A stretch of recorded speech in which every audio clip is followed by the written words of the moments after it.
Hey, good morning. Welcome to the Stochastic.com MLB strategy show. Yeah, tomorrow, 4th of July. Today, no day games today. It's got to be the whole 4th of July schedule set up with, 3 games on Monday, give everyone the day off essentially. So then everyone can play on Thursday. Nobody's playing, no day games today, not a single one. Usually we're doing a live before lock at noon. Not the case. Yeah, 11 games for this main slate, 4 games on that 6 p.m. odd slate, and then tomorrow just games throughout. I think the first game's at 11:35 or something tomorrow. So happy early 4th of July. I'll see you tomorrow, most likely. Matt Belman with me. What's up, dude? Nothing, man. Fun slate last night. Can't exactly remember what happened now that it's a day old, but excited to get back to it today. So I get back from hockey last night around 11:30, and I, of course, stopped it. We hang out after the game, have a couple of beers. You kind of rotate who brings them. So we're hanging out. It was an 8:50 game, but I don't get home till 11:30. Stopped at Wawa. I walk up and there's just a skunk posted up on my porch, just sitting there staring at me. Yeah. So I went up, tried to grab him by the neck to get him off of there. Go up, grab him by the neck, and he squirreled out and sprayed the shit out of me. No. You're not buying my stories anymore. Huh? No. I keep thinking about just no chance. But I will say on Wawa, we don't have Wawas in Ohio, but they just broke ground on the first one. Dude, you're in for a treat. There was a skunk on my front porch. I called my wife. I was like, listen, I woke her up at 11:30. I said, you got to come down and pop the deadbolt in the back door. Because I'm not. As soon as he said grabbing it by the neck. Well, everything else is true. I just didn't get physical with the little thing. Okay. But yeah, you don't see that very often. I mean, sure, I'm in the Northeast, but I don't know. You ever been sprayed by a skunk? I have not personally been sprayed, but I've certainly smelled it, and I've known people that have gotten. Yeah, so I've known people that have gotten sprayed. Not a fun experience. My dog had gotten into something a couple days ago, and my wife was like, "I wonder, did she get skunked?" And I was like, "You would know. It's one of those things you don't have to ask." Oh yeah, absolutely. Anyway, let's get into it. Hit that thumbs up if you would be so kind. It goes a long way for us, and we appreciate you immensely. Subscribe to the channel, too. And if you want to listen to anything in podcast form, we got you covered. Apple Podcast, Spotify, wherever it may be. Stephen Laffey can wax poetic on Wawa for a bit. Yeah, Wawa's great. Jordan Klein from California came out here for a wedding in Jersey. I think he was in Cape May. And he tried Wawa for the first time. He's like, man, this is great. Look, I'm not saying it's a delicacy. I'm not going to pretend that Wawa is a 4-star restaurant. What I am saying though is for gas station convenience food, it's so much people go, what's the place with the fried chicken? What's the place with the fried chicken? The gas station? Yeah, it's a gas station, Royal Farms. Everyone talked about how good that place sucks. Royal Farms is awful. I feel like people, when I think of Wawa and people hyping it up, I think of how people in Florida hype up Publix subs. Okay. I wouldn't know. I only know. And they're solid. They're not like a 5-star delicacy, but they're better than any other grocery store sub. So you know what I mean? It's the same thing you're saying. How is Wawa or how is 7-Eleven still around? That's what I'd like to know. I used to go to 70 all the time when I lived in Colorado. There was one right by me. Yeah, so did I. And then I became an adult. Yeah.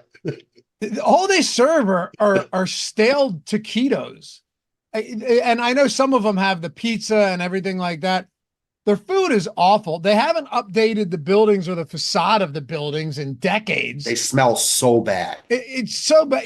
Everything about it. It's just shocking to me that it's still around. Don't get me wrong. If I'm hungry and I see a 7-Eleven, I'll stop in. But everything else has just gotten better. 7-Eleven has stayed exactly the same it was when I was a kid. It's crazy. I would stop in a 7-Eleven. I'm with you. It's not like I have anything against it, but I'll pretty much stop anywhere else before there because of how bad most of them smell.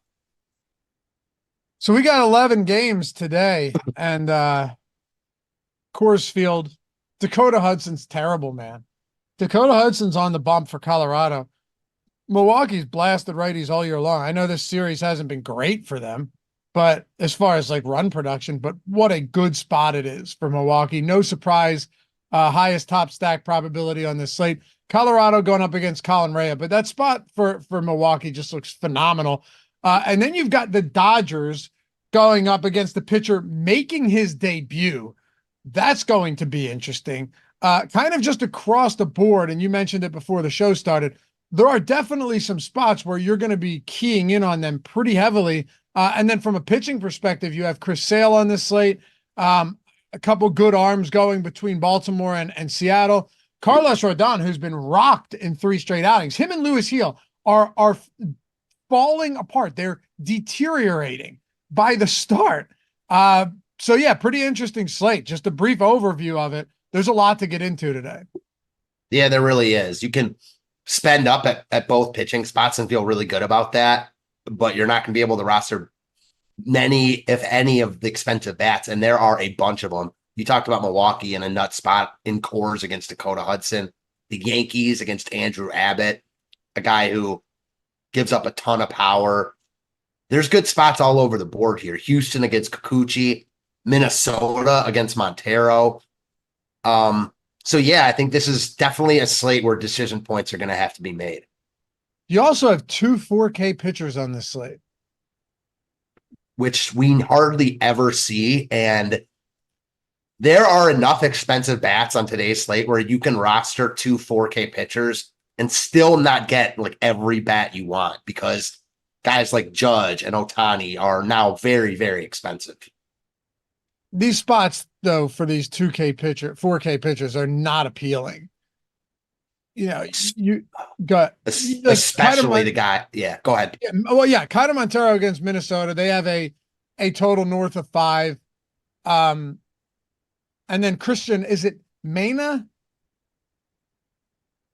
That's what I think. Let's just go with that for now. Yeah. Bare minimum, dead min, 5.4 total for the Dodgers.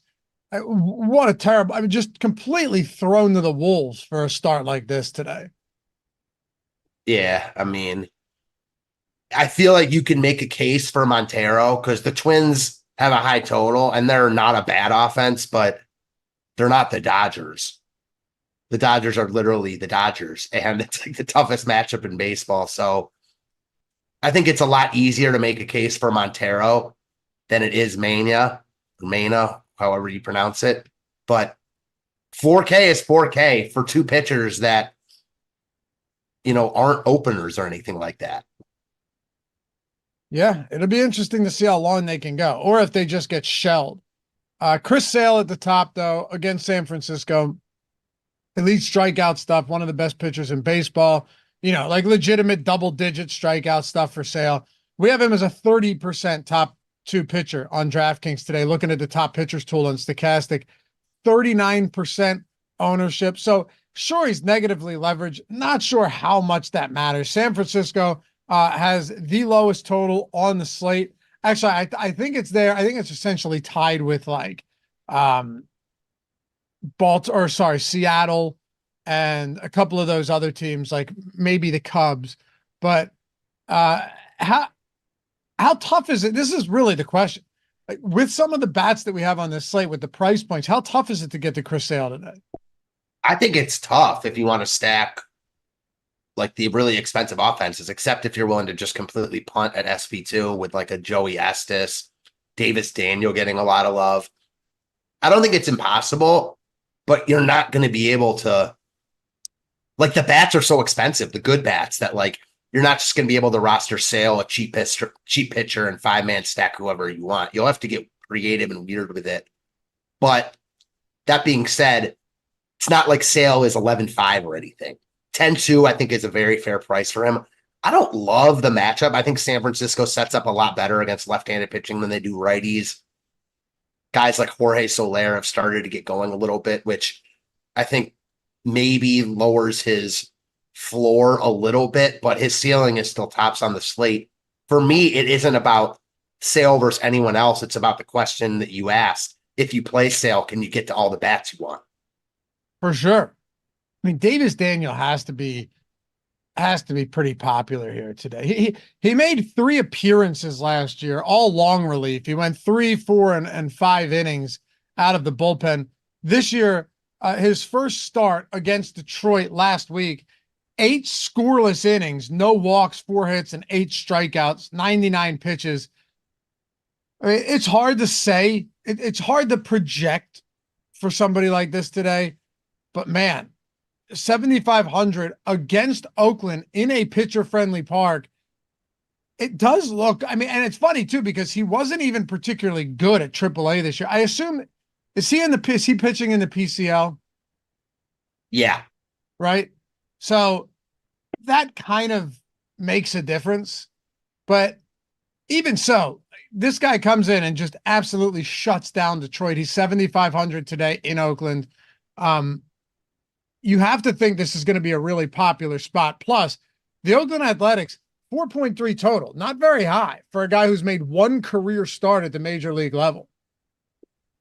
Yeah, I definitely am waiting for the tools to update based on what you were talking about before. It seems like some of the totals are off, but as of now, it looks like Sale and Daniel is the chalk pairing. And I don't know. I guess my question about Daniel would be, yeah, he was awesome in his last start, but everything you said about how, his minor league numbers, et cetera, it's not like he projects to be such a great pitcher, and he's not dirt cheap either. So I'm a little bit surprised at that ownership, but I get it.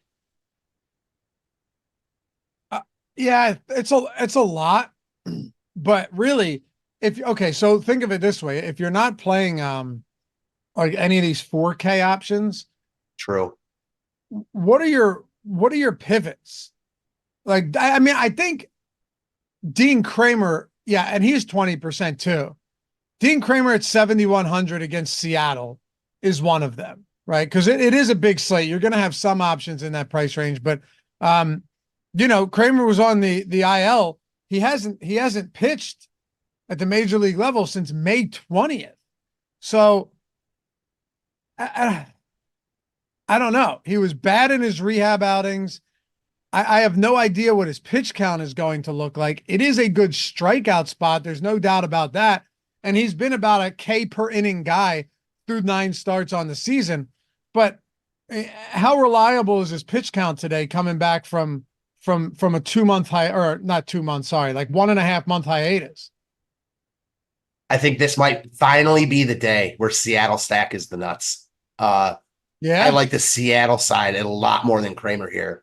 It's everything you said. Plus, on top of that, he was awful in limited work earlier this season before he went on the IL.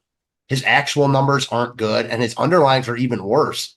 4.32 ERA, 5.50 expected, 2.93 WOBA, 3.63 expected WOBA. Like, this is a guy that I think is, I don't even want to say due for a regression because he just got hit around in the minors. He's not pitching well. Baltimore has lost a bunch of starters. I'm a little bit surprised that they're just throwing him back to the Wolves here. It is a good matchup, though, as you said. So I guess in that sense, I understand it. But I get the price point. And normally, if he were in good form, I think that he'd be a slam dunk. But he's not. He hasn't shown it all year, and he's getting ownership. He is. I wonder if that ownership holds. I don't think it does. It's tough to think it would, right? Yeah, I guess the only thing I'll say is, like, we're not sneaking up on anyone talking about starters against Seattle, particularly righties against Seattle. Yeah. Right. I mean, Grayson Rodriguez, and now it's a much different pitcher, the most popular pitcher on the slate. We've seen this all year, though. And, while we would like to think that everyone is deep diving on the underlying numbers and all that stuff, I mean, not everyone is. So on the surface, I could see why Kramer at 7,100 is getting some love. I don't think it's right, but I understand it as well. I just want to know what type of limitations we could see. I mean, I don't know. He went 4 1/3 innings in his last rehab start. Gave up 4 runs, 6 hits, 2 walks. Threw 75 pitches. So I don't know. There's just, you know what it is? There's always upside in these spots, but there's a lot of potential like pitfalls with Kramer today. Yeah, just the fact that like he didn't, not even as much as not looking good at AAA, but if you're not super sharp today and you're limited and he only throws 80 pitches, is it worth it? But then look at the rest of these guys in this price range. Andrew Abbott, not a bad pitcher, but Andrew Abbott against the Yankees in New York. Yankees have a total north of 5. And I'm just talking this 7K range. We can dig into the 6K range as well. Jordan Hicks against Atlanta. Who else is viable there? I don't really think anyone in that range is for me. I think Joey Estes, I'd probably just go down to Joey Estes at 6K, honestly. I think I'd play Joey Estes over all those guys at the same price. I think it's very possible, yeah. And that's not even like I don't love him either, but he's in a great matchup, ballpark, etc. too. Absolutely. By the way, guys, for those of you that use our tools, I hit them up. Something got messed up, and I noticed a lot of the totals were off. So if you're going to run the sims, you wanted to look at the top pitchers or top stacks tool, all that stuff is updated now. So we got the correct totals. I'm going to rerun the sims now. I'm looking at the top pitchers tool. That ownership has updated, Matt. So you've got 41% sale now. Davis Daniels still up there for sure. Kramer came down. Montero came down. Wheeler came up a lot. Wheeler was the guy that really like the Cubs. You know why? We had the Cubs with like a 5-1 total, and they're really at 3-8. Yeah. I mean, we didn't even talk about Wheeler, but like on a lot of slates where there weren't crazy expensive bats that I think you might need, then I think pairing Wheeler and Sale would be ideal. It's just almost impossible to do on a slate like this. This spot for Wheeler really isn't that bad, though. No, Cubs stink. Yeah, there's really no considerable wind. It's blowing ever so slightly, I think, out to like center or something. Nothing you're particularly worried about. Cubs strike out quite a bit against right-handed pitching. So, I mean, I get the Wheeler love today. I do. I also understand why Chris Sale is more popular than him, twofold. But I like Wheeler. I'm a little bit surprised that Logan Gilbert and Wheeler are getting the same ownership, though. That, to me, is surprising. I agree there also. Like, again, all these Seattle pitchers are better at home. So, like, similar to Kirby last night, obviously I much prefer him in this matchup at home. But it's still Baltimore. And I think Wheeler's the better pitcher, undoubtedly. And I think Gilbert's good, but I don't even think that's close right now. I like the matchup better for Wheeler. Very, very similar price points. I much prefer Wheeler. I don't mind Wheeler as a pivot off Sale at all. Like, I don't either. I do like Sale a little bit better, but not double the amount, which is what ownership's showing. So I think that's not a bad move at all. Yeah, Sale just, the strikeout stuff, clearly more elite than Wheeler. But also, Wheeler can go and give you like 7 scoreless with 7 Ks and a win, and you're pretty happy with that as well. So I get why Sale is a higher on, but yeah, that is a big gap. We got to talk about Carlos Rodon, though. His last 3 starts, okay? Listen to this. His last 3 starts, and maybe it's just a blip maybe it's just a blip. I don't know, but I can tell you a couple things. First of all, Luis Gil, he's not, I don't know if he's wearing down. Dude has never really worked this many innings consecutively like he is. Another start. He's now gone, 3 straight outings without being able to get through 4 1/3 innings. Yesterday being another one. Pretty rough stuff, right? Strikeouts are down, all of that. Carlos Rodon's strikeout stuff has been pretty fine over the last 3 games. But, Matt, he's been getting hit hard. Like 18% barrel rate, 50% hard hit rate, 5 home runs. Cincinnati is not, I'm not saying they're a particularly good team. Against lefties, they're pretty much middle of the road. But believe it or not, their active roster has a 7th lowest K rate versus lefties. They walk at the 3rd highest clip. So maybe I'm just reading into this too much, right? Maybe I'm just overthinking, but it actually doesn't feel like the greatest spot for a lefty. I'm with you. I don't know if that ownership holds either. The only thing I'll say is that that is a really cheap price point for Rodon. It is. So in that sense, I get it. We're seeing a weird dynamic here. Both Rodon and the Reds are also getting quite a bit of love, especially the Reds. Right now, we have the Reds as the 2nd highest owned stack on the board. A lot of that is Rodon's recent struggles. They've got some cheap guys. Like we talk about this a lot. Individual ownership matters. I'm sure a guy like Jonathan India, who's going to be leading off at 4K, is pulling up their ownership. I'm with you. I think this is another decision point on this slate, like Rodon or the Reds. Now, there's so many games, so many pitchers and stacks. If you're playing limited lineups, you're not going to get to every side. But this is one where I see a clear path for the Reds being good and Rodon being good at his price. I could see it. Rodon's allowing 1.63 home runs per 9 to righties this year, too. Like, he has allowed a good, even before the last few games, he had been allowing decent power to right-handed bats. I don't think it's crazy, honestly, to look to some Reds here. And clearly, neither does the field right now. It's pretty evident that people are willing to get there. You know what it is? And we talk about this a lot. Like, if it's not entirely unique to baseball, but it's most pertinent with baseball because there's so many things going on under the hood. You can only figure out so much, and there's so much unknown. If he ends up being fine, and that was just 3 rough starts where he was missing spots and getting tagged, 8,100 ends up being a good price, but you just don't know. You don't know until he goes back out there, in which case Cincinnati, like if Rodon is not okay and the power issues and the barrel rate becomes an issue again in the hard contact, you're definitely going to want to have some Cincinnati bats today at a homer-friendly park in Yankee Stadium. That's a great point, and it is kind of a baseball-only type of thing.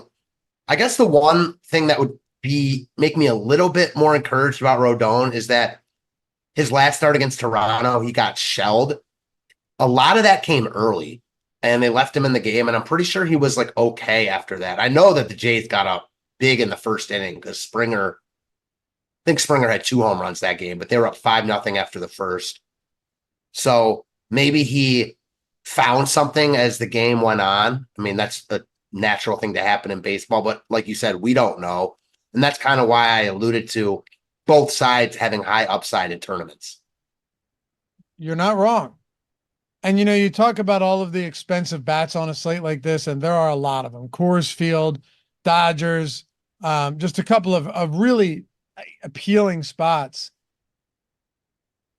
I guess you could say, though, that Cincinnati is maybe they're not that expensive, right? Like Ellie De La Cruz is expensive.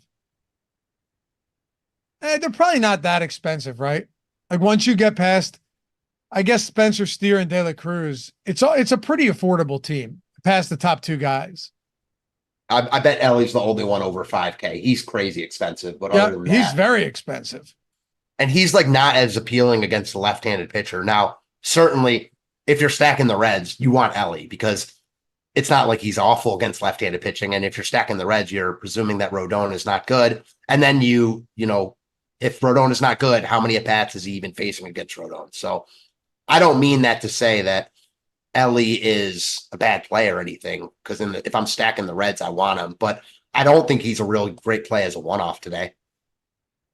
What's up, Einsteinium? Einsteinium has Lafayette. Any love for Shota Imanaga? Bad last few starts, but the Philly lineup isn't the best at the moment. Yeah, look, it's definitely not with Schwarber, Harper, and Real Muto missing. But the funny thing about it, Matt, is that it kind of illustrates how good the Phillies offense is because they're down 3 of their top bats, but this is still a semi-imposing lineup. Like Turner and Bohm are still very good.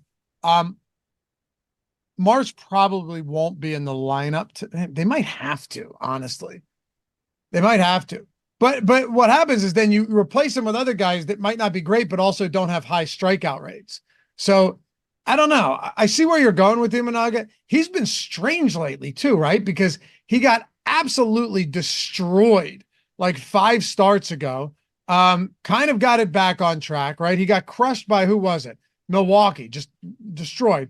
Then gave up 5 runs the next game, only 1 earned, but I watched that game. He was bad. Like, he unraveled in the 3rd and 4th inning. I know because I had a ton of him. And then he was fine 2 straight games, got killed by the Mets. Killed. 10 runs, 3 innings, 10 earned, 3 home runs. And then against San Francisco, he was fine. So I don't necessarily know what to make of him right now. I guess you could make the argument that this Philly team just isn't great right now, but you have Wheeler going on the other side. So the win equity for Imanaga, if you care about that stuff, is lower. I don't know. I don't love him today, but I suppose if you were going to go there, having his price drop 1,500 since the last time he started makes sense. You just hit the nail on the head for me. And I'm not going to play him here and I don't love him, but the case would be that he's 1,000 less than his average tag this year. So I think he's fairly priced now. Like, I don't think he's too cheap is the thing. And I don't love the matchup, which is why I'm not excited about playing him. But he's much more playable for me here than he was at whatever 10K against the Mets, especially at low ownership. Like, I don't think he's any riskier than Rodon. That's what I wanted to ask you. Like, that's what I don't get. If ownership holds and Rodon is 20% and Imanaga is 6%, would you prefer Shota Imanaga? I would, but then I'll throw in that I think I'd rather just play Gavin Stone over both of them. Would you? I think against so. Arizona? I think all 3 of them are comparable. Stone has been very, very good. Now, I don't love using pitchers that are coming off like their career best start, which Stone is, but putting that aside, his current form is much better than Rodon or Imanaga, and the matchup isn't good, but neither are Rodon's or Imanagas really. Yeah. Yeah, I guess so. Weird one. It keeps driving me back to guys like Joey Estes. Yeah, same. He's so cheap, and I love this matchup. This Angels team is not very good, especially against right-handed pitching. You get a huge ballpark upgrade, going out of Anaheim into Oakland for Estes, I should say. So ballpark downgrade for the Angels. And would it surprise me if he got hit around? No, because it's Joey Estes, but I don't view him as really any different from Mitch Spence last night, who ended up being very solid. What about Ryan Pepio? I like Pepio as an arm. That's another guy I was looking at because he is much better than a $7,100 pitcher. Yeah, 29% K rate. Yeah, and this is another one I don't love the matchup, but he's one that I've been eyeing like this whole time. You could get me on Pepio pretty easily here. Yeah, looking at the 7K range, someone mentioned Waka in the chat as well. Yeah, against Tampa Bay. Man, there's been a lot of underperforming offenses this year, got to tell you. Waka's fine. I think I'd actually prefer Pepio over Waka. Yeah, same. I've played Pepio a bunch this year at much higher price tags and tougher spots. Now, it always hasn't worked out. I know I played him against the Braves. This is a while ago when he started out very, very good. And then, Braves did what they do to a lot of pitchers. But this is, and I'll look it up right now, his average price tag this year is, over 8,100. So another guy you're getting at 1,000 less. There have been times like he's been in the 9K range. So yeah. And again, I don't love the matchup, but besides Sale and Wheeler, I don't think there's any starter on the slate that you're going to feel like overly comfortable with. And playing Sale and Wheeler together is just really difficult today. It really is. One of the things about Pepio that I like is that, it could all go terribly. That's not the part I like. But that he has that strikeout stuff to where, like, you've seen him rack up some really strong numbers. Like, he has, multiple 30 plus DraftKings point games this season. That is very difficult to find in a 7K pitcher, regardless of matchup. So yeah, it's not a great strikeout spot. I don't think anyone's arguing that in Kauffman Stadium against the Royals. But at the same time, like, he has good enough strikeout stuff to where even with it being a tough matchup, I don't think he should be $7,000 or $7,100. It's still too cheap. I'm with you. We're looking for upside in tournaments. He's way too cheap for his upside. I'm totally with you. Let me see something real quick.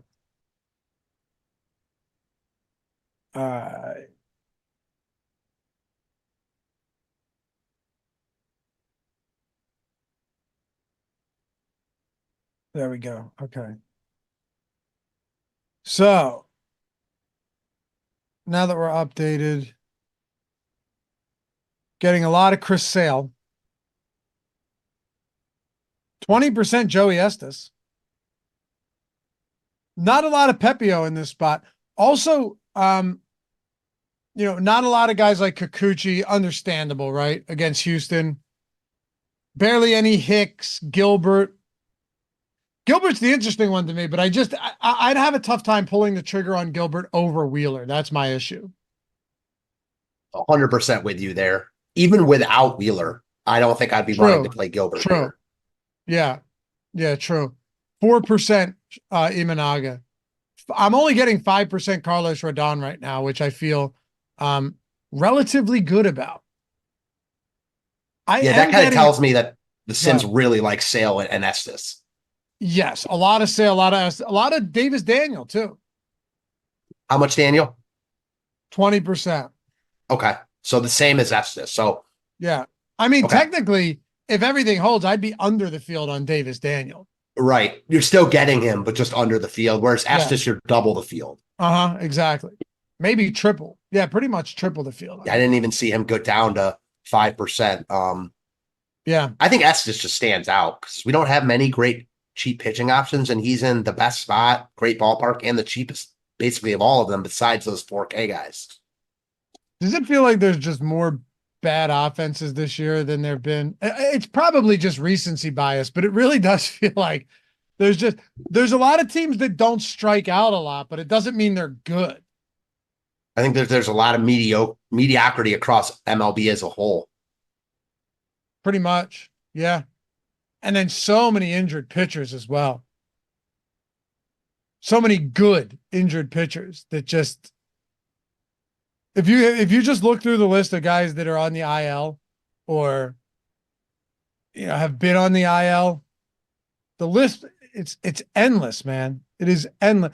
I can't keep track of it anymore. Like, I'll see somebody and I'll go, oh, I didn't even know he was on the IL. You lose track at a certain point. It's crazy. The 6 pitchers making the most money this season have combined for, like, I can't remember the exact stat, but like 3 wins. Now, those pitchers are Garrett Cole, Patrick Corbin, Steven Strasburg. God, there's like a couple of retired guys. Oh, Max Scherzer. I can't remember the other 2, but kind of what you're alluding to. Any other arms we haven't talked about yet? I don't think so. I was looking at this David Festa a bit, but I think I like the other options around him better. David Festa was in the winning lineup last time you and I did this show. What would have been 5 days ago or so? He was in the winning lineup with 4 fantasy points. Oh, you know what day that was, Matt? That was the day with for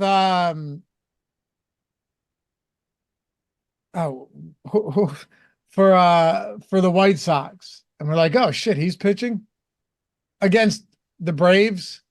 Oh my God, Chad Cool. And he cruised through 3 innings too. They took him out. He was cruising. He was in the 3rd place lineup. Festa got 4 with the win. I know.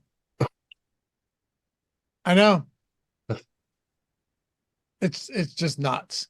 Yeah, I saw Clayton, I think it was earlier, say this is one of those slates where you have to trust the Sims to keep your head from exploding for sure. Same with the small slates. I mean, I talk about it all the time. The Sims is going to give you stuff that you think looks bad, like the Chad Cool stuff. Chad Kuhl ended up being in the 3rd and 4th place winning lineups that day. Who would have thought, right?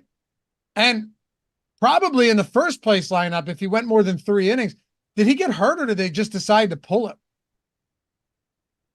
I'm not sure. Me neither. I can't remember. But yeah, you're going to get stuff that makes you feel uncomfortable. You got to ask yourself, though, like, are you trying to cash or are you trying to win a tournament? If you're trying to win, if you're trying to be different, you have to embrace that type of, variance that you're going to get. And with the sims, you're already going to see, like, if you run the sims after the contest generator, you'll see simulated ROI. That's the simulated ROI when you essentially create this contest and simulate it tens of thousands of times. And all of these lineups are already in it. Which of these perform the best? That's how we get to these results. And it's what people have been doing forever. It's just never been something that, an average person like myself could take advantage of until recently, or yourselves.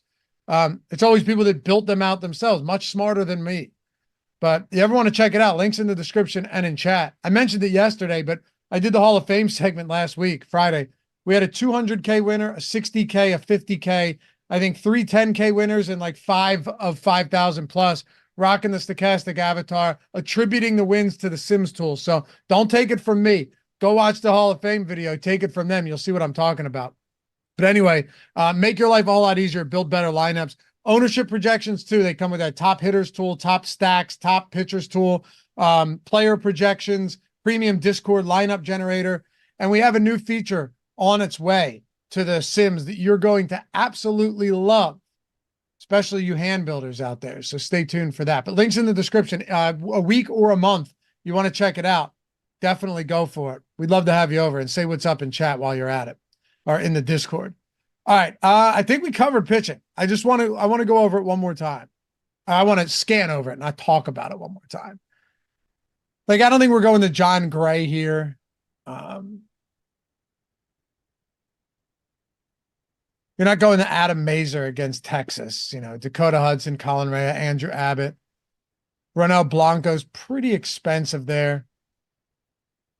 Really, the only question now is, what are you going to do with Kiter Montero? That's what I want to know before we move on to bats. Probably not play him, but he's definitely in the mix for me.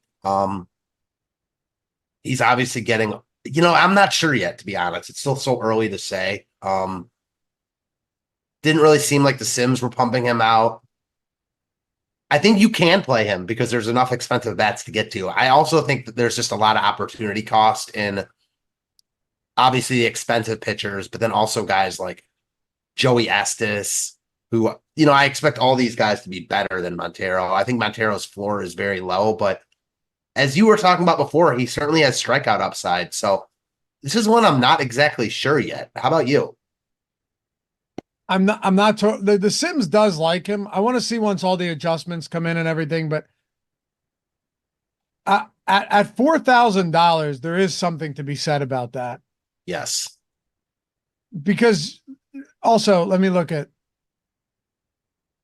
I bet if you looked at all these Kiter Montero lineups I have, that they're just loaded with Milwaukee stacks. Milwaukee's in a fantastic spot today against Dakota Hudson and a bottom-ranked Rockies bullpen. No doubt, but I do think that there's ways to get to use Montero and be a little different. I certainly think Milwaukee looks the best, but the Dodgers, like Ohtani, looks amazing here. Aaron Judge looks amazing here. Like, we don't always see the expensive bats in like nut spots, and basically all of them are tonight.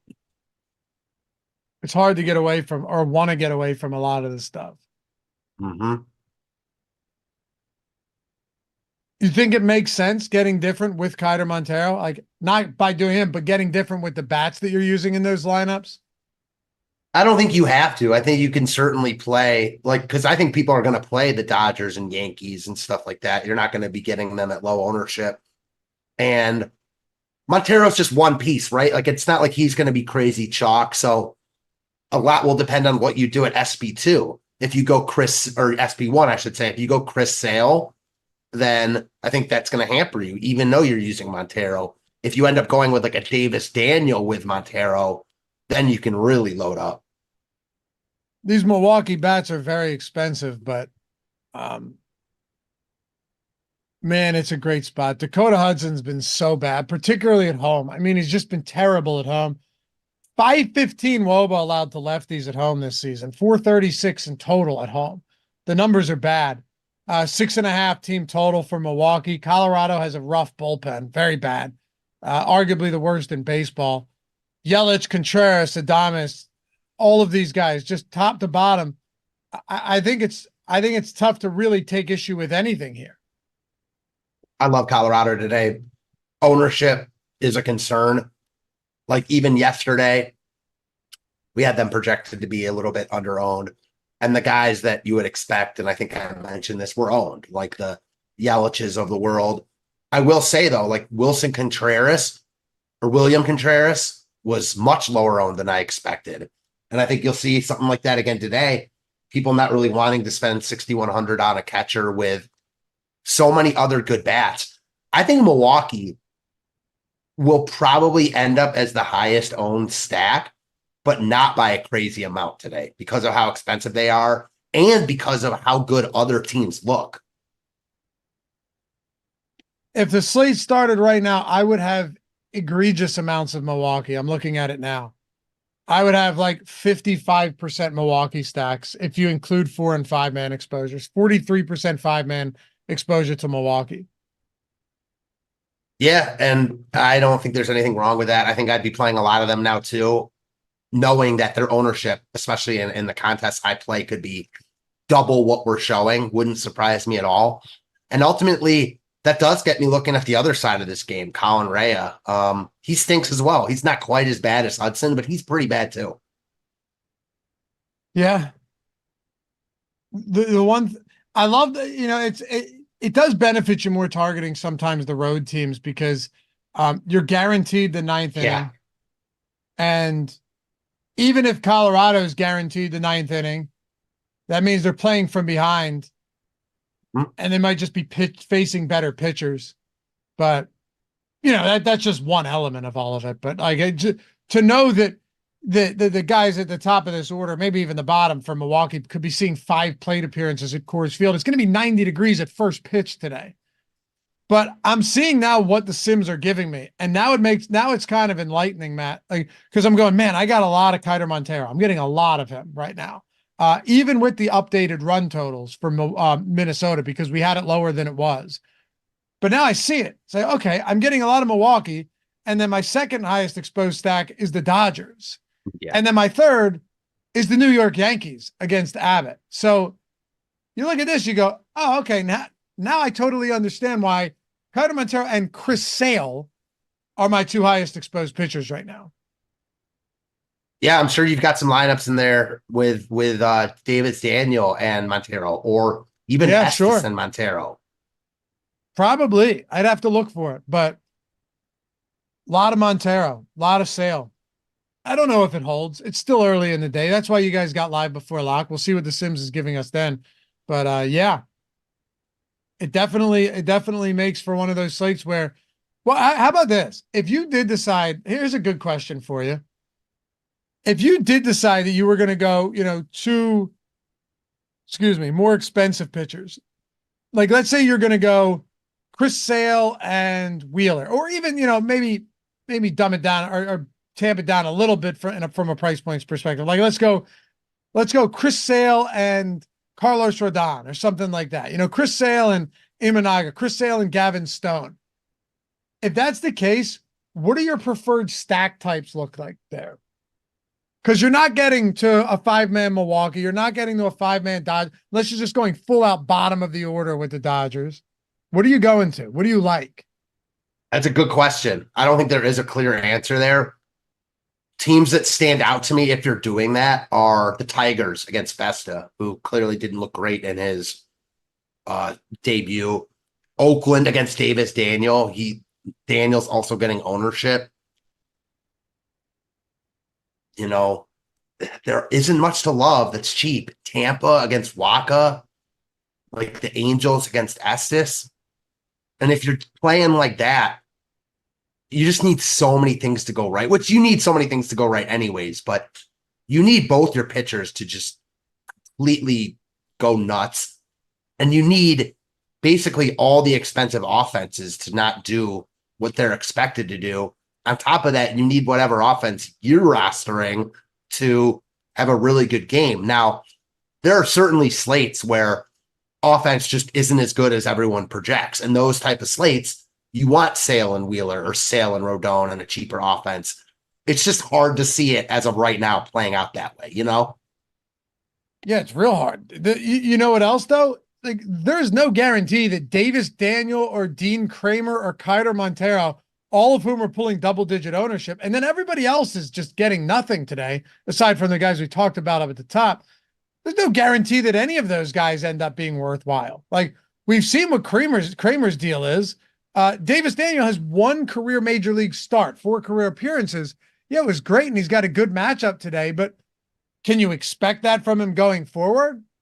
And then Montero's 4K with Minnesota having a 5.2 run total.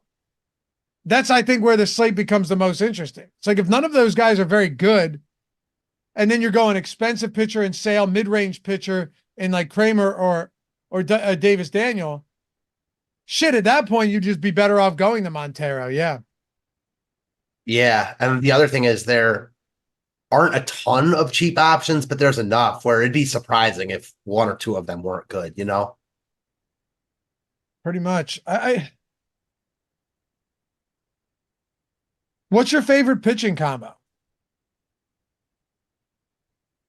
Estes and man, it's tough because it's either Sale or Montero. And I know they're so different. Sale is like the clear guy I want to get to. But if you go Estes Montero, you can load up on bats more than you probably ever will be able to. Spending a combined 10K at pitcher is almost never an option. That's nuts. And it's on a slate where we have a ton of expensive bats. Like I was even saying before, like if you roster Estes and Montero, you still can't roster like Yelich, Ohtani, Judge, everyone, but you can get a lot of them. Right. It's 5K per player. Yep. Did you see what you could do with it?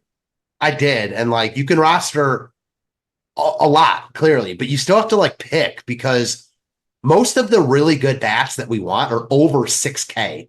We don't see that a lot. And that's just the case today. You can do a lot though. Yeah. That's why it's like really hard to roster Sale and another expensive pitcher, because if you roster Sale like an Imanaga and then Aaron Judge, you're almost screwed. Estes and Montero, if you put William Contreras, Judge, Ohtani, and Yelich, all of whom are above 6K, you have $3,600 per player remaining, which isn't great. Like no, because you're not stacking Milwaukee there. You can't. Right. Like, well, you have Contreras and Yelich, sure, but you're not getting like a quality top of the order stack there. No, you would need to sacrifice Judge and or Ohtani for sure because Terang is expensive. Like and then teams we didn't even really mention that would be in play on a lot of slates, like Atlanta and Houston, are also expensive-ish and totally viable in my opinion. So I do think this is a slate that more often than not plays out where it's the bats and not the pitching options that break it. Who knows? It's MLB, but that's why Estes Montero might be my favorite combo, because I don't even think you're that like funneled with other people because there's so many different places to go. What happens if Chris Sale just stinks today? 41% projected ownership on an 11 gamer. Yeah, it wouldn't be the first time, although it doesn't happen often. We saw him get shellacked by the A's, whatever, a month or 2 ago, and that start over the weekend where he was popular. I remember. That's the thing. Yeah, I used a ton of him that day too. Like, I love Sale as a pitcher. He's one of the best pitchers in DFS. I don't like this matchup as much as the field does right now. So I'm a little bit more skeptical of Sale dropping that 35-point performance that you need. Like, I'm sure he's going to be good here. And if I were just picking my favorite pitcher on the slate for like a year-long fantasy league, it would obviously be Sale, but that's not what we're doing here. And if Sale ends up getting 20 fantasy points, you're more than fine fading him. You'd be in good shape, I think.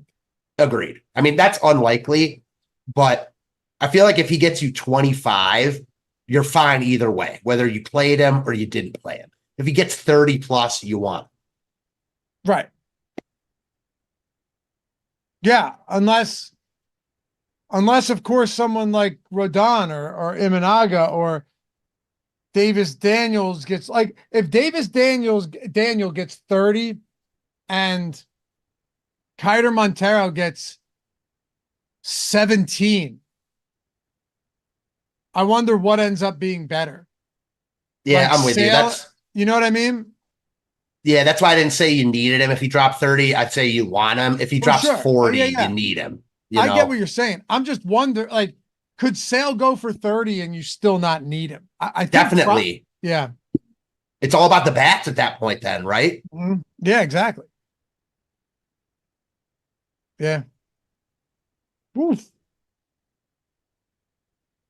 I can't remember a slate as this wide open as this one. Man, me neither. I want to play some of these homer spots against Carlos Rodon so bad. I get it. I wonder what are the odds? Let's see. Like, I wonder if the books are shading it towards, because I'm looking at a lot of Rodon stuff, and his strikeout stuff is still up there. All right, ready? So Ellie De La Cruz, homer prop, plus 750. Let's see what Steer's at. Plus 560. Man. That's crazy, because on other spots it's plus 400. That's wild. FanDuel's got some long odds on some of these Cincinnati bats today. Pull it up on OddsShopper. Look for yourself, guys. There's some interesting propositions here. If Rodon gets rocked, like, it's going to come by way of the long ball. That's the way it's been all season long, you know? Yeah, and also from a DFS perspective, doesn't matter for this, but goes to your point about kind of like in the Reds, they run a lot too. Oh, hey, guys. I almost forgot. 4th of July, Independence Day is coming up. And guess what? We got a promo over at OddsShopper. I already got like 50 bets in today. We have the cool thing about us doing what we do at OddsShopper is that all of us, and all the devs and everybody who's done all this comes from a DFS background. We have a mass entry tool over there. It's amazing. You set your filters, you set your settings, you generate bets, and then it auto loads all of those bets into whatever sports book you chose. All of our plus EV bets in the market-based tool, it just auto loads them straight into it. Yeah, it's awesome.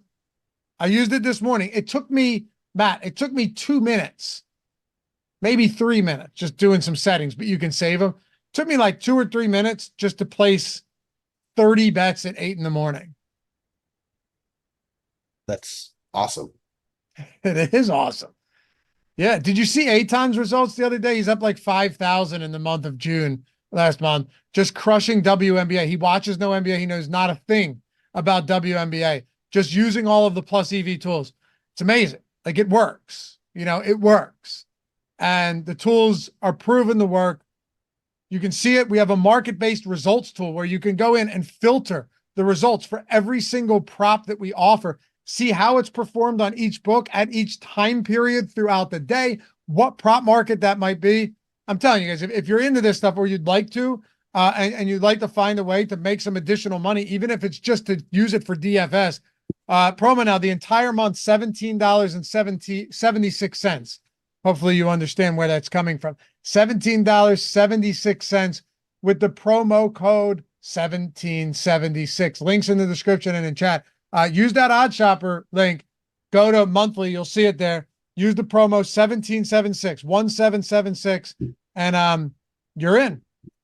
You'll love these tools. And I can tell you right now, it is worth way more than that. It's worth more than we charge for it. You look at some of these other ones that do something similar, it's like $200-300 a month. We have better tools than that, and it's way cheaper. So perfect promo to jump in before Independence Day, before 4th of July. 1776 is the promo. I'm going to play some more bets as soon as this show's over. Matt, you got any spots you like today? I'm going to go Spencer Steer home run. Why not? On FanDuel only. I do. Haven't seen an actual plus EV home run bet in a while. There's obviously bets that are more EV than others. Alec Bohm plus 420 on FanDuel looks amazing. I like it. I like that. I like Envious has Naylor. Ryan asked for GPP thoughts on 5-man Cincinnati stack with Sale and Davis. That's actually going to be relatively popular, right? Because now I can't believe Cincinnati's as popular right now as they are. I wonder if that drops. 3.9 team total. You really think they stay that popular? I do. Okay. Because it's not like they're like crazy popular. They're just more popular than a lot of the other teams. And I do think a lot of that is being brought up probably by Jonathan India, who's leading off. I'm checking right now if anyone else. I wouldn't be worried about ownership like for basically any stack but Milwaukee. But I do think Cincinnati's like on the higher range for all of them. So then that would actually be relatively chalky in your opinion, a Cincy stack with Sale and Davis Daniel.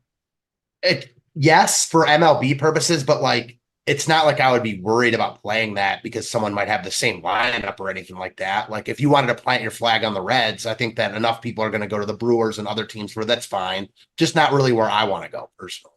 I got you. All right. Appreciate you guys hanging out. 11-game slate. Live before lock tonight. And then tomorrow, I assume, let me see what real quick before we go.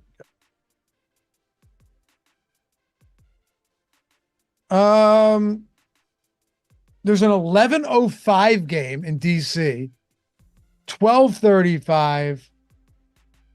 This slate's got to start. Won't be on a slate. I'm sure it'll start at 1. Slate's got to start at 1 o'clock. Yeah, it has to. But then I wonder, like, okay, so there's 4 games at 7:20 and later. Mm-hmm. So you're going to have a slate there. Mm-hmm. There's only 2 4 o'clock games. So how does that work? I think they'll be on the 1 o'clock slate. Do they do that though? Yeah, they do that on Saturdays. Yeah, but those Saturday day slates are way smaller usually. Like this is more indicative. This is more representative of like a Sunday day slate.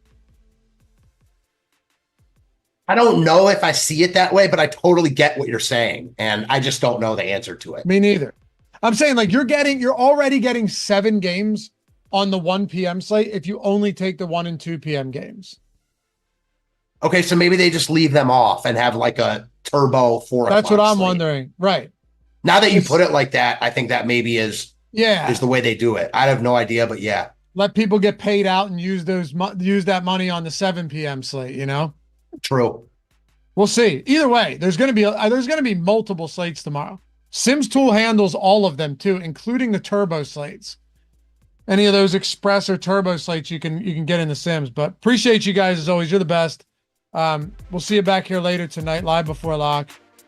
And I agree, Envy. I said they'll make a 2-gamer, squeeze the juice out of it. They probably will, which I don't even hate. In the sense of like, give me the 1 p.m. slate with 7 games. Give me a 4-game 7 p.m. spot. Yeah, it's not crazy. See you back here later tonight, guys. And tomorrow, live before lock on 4th of July. And if you're traveling, be safe. Have a good time, good vacation, whatever you're doing. And we'll see you when you return. Peace.